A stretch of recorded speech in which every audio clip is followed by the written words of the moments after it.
Salam sejahtera Malaysia, denyut nadi suara rakyat bergema di channel ini. Okey, kita buka baju dulu. Okey, tuan-tuan dan puan-puan yang dihormati sekalian. Ini dia. Terbaru 3.5 bilion. Hoi, siapa yang bertanggung jawab ini? Siapa yang bertanggung jawab? Saya fikir kalau waktu ini Mahathir masih jadi Perdana Menteri, dia pun terbeliak juga. Kalau waktu ini Muhyiddin jadi Perdana Menteri, dia pun terbeliak juga. Kalau waktu ini Najib Razak jadi Perdana Menteri, mungkin dia terbeliak dan tengah begitulah. Apa indak 3.5 bilion ni? 3.5 bilion hilang. Hoi. Kerugian kepada negara Malaysia, sindiket penyeludupan dan mengelak cukai. 3.5 bilion ringgit tumpas.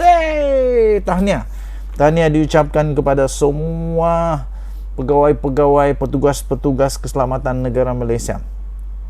Sindiket itu dipercayai terlibat aktiviti penyeludupan dan pengelakan cukai sejak 10 tahun lalu. Gabungan pasukan khas 3 agensi diketuai oleh Suruhanjaya Pencegahan Rasuah Malaysia SPRM telah berjaya membongkar sindiket penyeludupan dan pengelakan cukai terbesar di Pelabuhan Kelang. Di Pelabuhan Kelang yang dipercayai sudah pun melakukan aktiviti ini selama 10 tahun, membabitkan ketirisan berjumlah 3.5 bilion.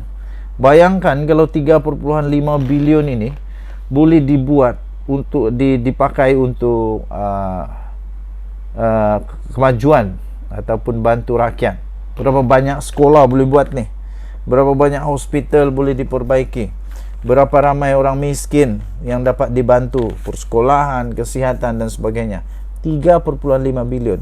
Masalah yang muncul di kepala otak saya ialah mana Mahathir, mana Najib, mana Muhyiddin, mana yang lain-lain Perdana Menteri. Mereka tak tahukah benda ni? Perlukah untuk sampai Anwar jadi Perdana Menteri baru tahu benda ni? Sejak 10 tahun yang lalu. 10 tahun yang lalu siapa jadi Perdana Menteri? Sempat jadi Perdana Menteri adalah Mahathir, Najib, lepas tu Muhyiddin, Ismail Sabri Yaakob, Mahathir lagi. Mahathir sekali saja. Ya, dia 2 kali lah, interim sekali. Tapi semua Perdana Menteri ni tidak pun tahu tentang perkara ini ke?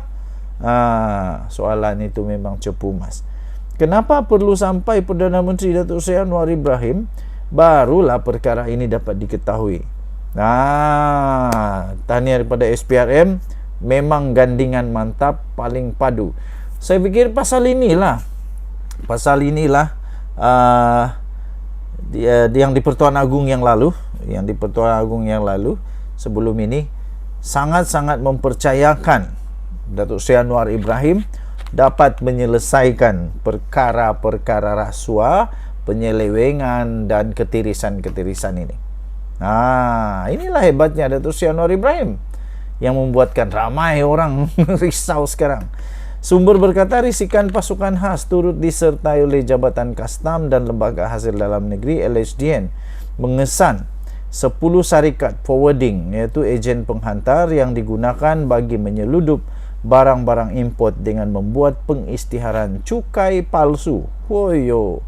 Hasil risikan dijalankan lebih 3 bulan mendapati modus operandi sindiket ini adalah menggunakan pelbagai syarikat forwarding yang didaftarkan atas nama-nama individu yang tidak tahu menahu pun mengenai urusan import serta ekspor berkenaan. Ia bertujuan bagi mengaburi mata pihak berkuasa selain bagi membolehkan ahli-ahli sindiket ini terlepas daripada sebarang tindakan dengan alasan tidak mempunyai kaitan dengan syarikat-syarikat berkenaan. Baru padan muka. Orang bilang apa? Pandai-pandai tupai melompat, jatuh juga ke kuali panas. Dengan minyak panas dimakan garing begitu sahaja. Menurut sumber itu, sindiket berkenaan dipercaya didalangi seorang lelaki warga asing yang beribu pejabat di luar negara dan beroperasi lebih 10 tahun yang lalu.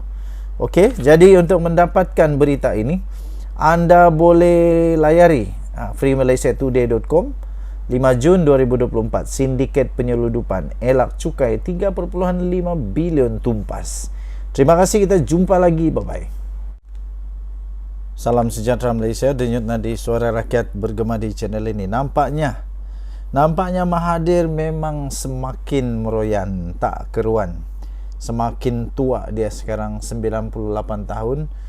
Tidak lama lagi dia masuk 99 tahun. Woi, manusia 100 tahun nih, sudah 1 abad ini. Woi, hebatnya. Sekarang nampaknya dia semakin risau, saya rasa nih. Dr. Mahathir tiba-tiba memohon semakan untuk singkir pengerusi RCI Batu Putih. Kenapa perlu disingkir pula? Senang saja. Kenapa perlu takut kalau tidak salah? Jangan takut kalau tidak salah, lawan je lah. Tapi kalau salah, memanglah takut. Apa yang dia takut sangat dengan pengurusi RCI Batu Putih ni? Apa yang dia takut sangat dengan pengurusi ni? Nah, Dr. Mahathir berkata pelantikan Raus Syarif selaku pengurusi RCI akan menimbulkan bahaya berat sebelah. Macam mana pun bahaya berat sebelah, kalau memang tiada masalah, pasti kebenaran akan menang juga. Saya percaya Tuhan sentiasa akan membela orang yang benar. Tuhan sentiasa membela orang yang benar. Jadi, kalaulah dia dilantik, Raus Syarif ini dilantik pengurusi RCI pun, kalau memang tidak ada masalah, mau takut apa?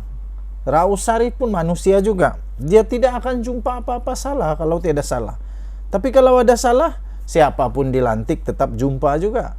Kenapalah orang yang tidaklah menakutkan Mahathir pun kalau dia jumpa salah tetap salah juga. Kenapa Dr. Mahathir maukah?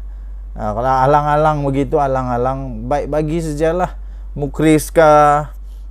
Anak-anak dia lah suruhlah jadi pengurusi RCI kalau begitu. Barulah tidak berat sebelah.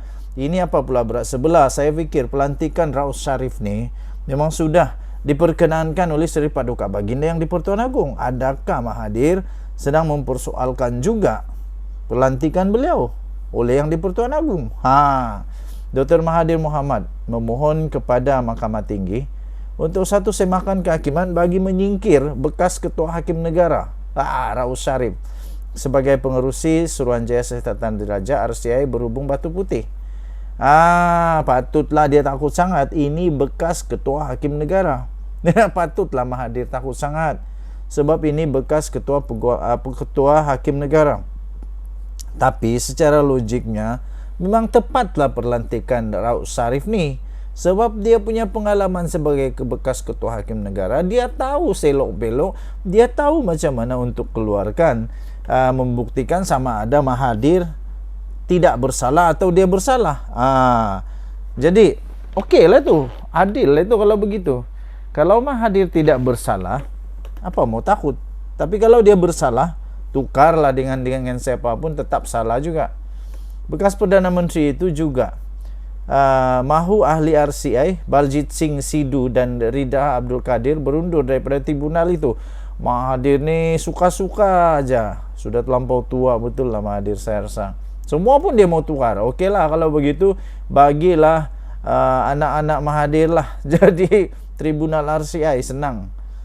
Senang. Mahathir memfailkan kertas berkaitan petang tadi menerusi Tetuan Law Practice of Traffic. Dalam dokumen yang dilihat oleh FMT, beliau mendakwa pelantikan Raus akan menimbulkan berat sebelah. Bahaya berat sebelah manakala Baljit dan Rida pula dikatakan ada konflik kepentingan. Kepentingan apanya? Ini kedaulatan negara. Kenapa Baljit dan Rida ni ada kepentingan kepada pulau tu kah? Dia punya pulau kah? Pakcik dia punya pulau kah? Apa pula konflik kepentingannya? Ini bukan tentang kereta ni. Ini bukan rumah, ini bukan duit. Ini kedaulatan negara Malaysia. Kedaulatan negara Malaysia yang sekarang ni berlaku. Jadi apa kena mengena dengan Baljit dan Rida pula? Saya pun kurang faham. Siapa yang faham tu tolong jelaskanlah. Mahathir juga mahu mahkamah mengisytiharkan bahawa dirinya berhak untuk diwakili peguam, memandangkan beliau adalah individu yang mana kelakuannya menjadi perkara siasatan itu. atau berkaitan dengan perkara yang sedang disiasat oleh RCI. Selama ini Mahathir, kalau ada RCI, dia ada bagi ni perkara ni kepada orang kah? Aduh, pening juga. Okey. So, nampaknya Mahathir memang semakin dalam bahaya. Mungkin dia dapat hidu dah. Mungkin dia sudah dapat hidu, dia akan kalah. Akan kena penjara. Kalau dia kena penjara, umur dia 99 tahun. Sekarang 98 tahun. Kalau dia kena penjara 99 tahun umur dia, ataupun ya, lepas tu kena penjara 15 tahun, rasanya dia tidak keluar dari penjara lagi. Kesian dia. Okey, untuk mendapatkan berita lengkap tentang perkara ini, anda boleh masuk ke freemalaysiatoday.com. Bertarikh 5 Jun 2024, Dr. M mohon semakan untuk singkir pengerusi RCI Batu Putih. Denyut nadi suara rakyat bergema di channel ini. Kita jumpa lagi. Bye-bye.